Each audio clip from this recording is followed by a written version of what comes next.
And tonight, with the greatest pride, that I present the first of tonight's Changemakers of the Year's Award to a recent alumna of the Youth Ambassador Program, Annie Dong. As part of our second cohort of YAP, Annie is a shining example of the transformative power of leadership and the importance of investing in our young people. She added greatly to the quality of discussion we had during the program. Her younger peers were often impressed by her and therefore mirrored Annie's thoughtfulness and vulnerability in sharing her experiences with bullying. She not only showed true mastery of session material, but really also served as a resource for other students to really help frame their perspectives that were unique to their own unique experiences. Annie's accomplishments are a testament to the incredible potential of our youth, and I am proud to recognize her as an outstanding role model and a true change maker. Each year, Act to Change honors two incredible leaders from our community as Changemakers of the Year. And in recognition for both her leadership as part of the Youth Ambassadors Program and her overall impact on the AA and HPI community, it is with the greatest pleasure that I present the first of tonight's 2023 Changemaker of the Year Award to Annie Dong.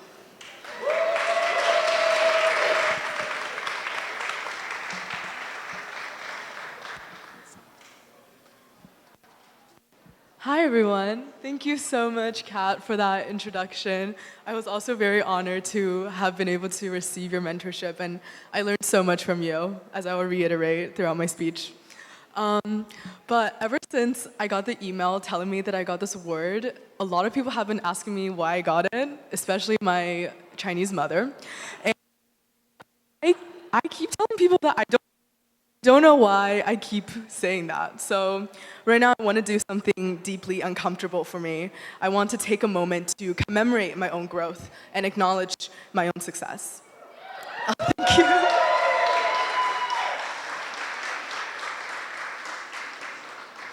So, as a child of immigrants, my upbringing has taught me to prioritize selflessness and service. And as a student in today's world, I often grapple with feelings of never being deserving enough. So I want to use this opportunity to model the vulnerability essential to peer mentorship that has brought me here. I would like to allow myself to acknowledge my own success as an immigrant young Asian woman with pride, humbleness, and gratitude. After immigrating to the United States from China in 6th grade, I grappled with the befuddling implications of my newfound cultural, ethnic, and racial self. I realized that I was not quite Asian American, as I had no relatives, no permanent home, or social security in the US, but I also realized that I wasn't quite Chinese, having spent my most developmental middle school years in Seattle, eating chocolate chip cookies and posting slime videos on Instagram. But I was also not quite an immigrant, as my parents had moved back to China as soon as I entered boarding school. So at my core, and at my core today, I still feel both profoundly Chinese and helplessly American, utterly in between. So upon entering high school, I began investigating my confusing intersections.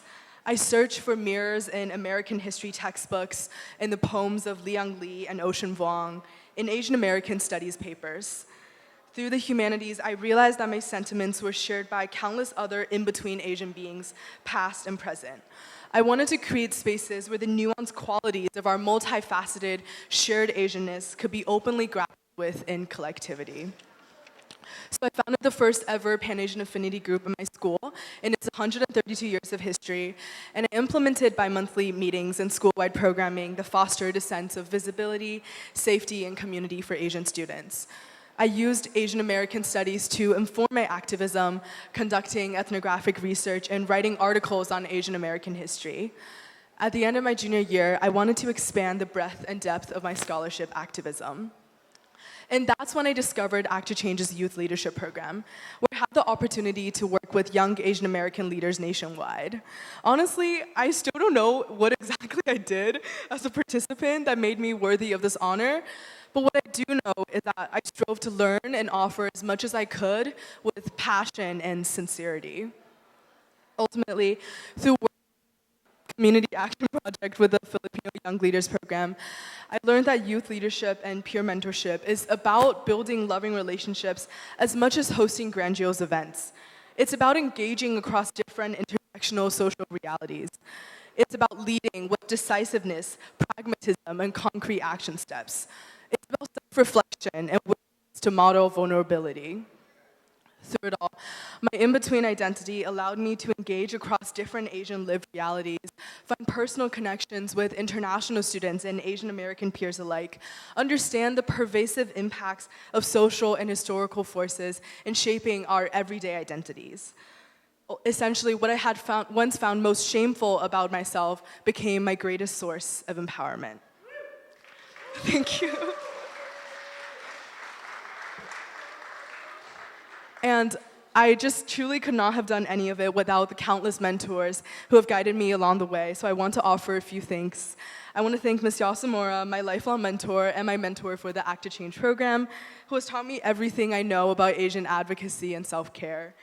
I would like to thank Kat Malari for showing me what it means to be a change maker.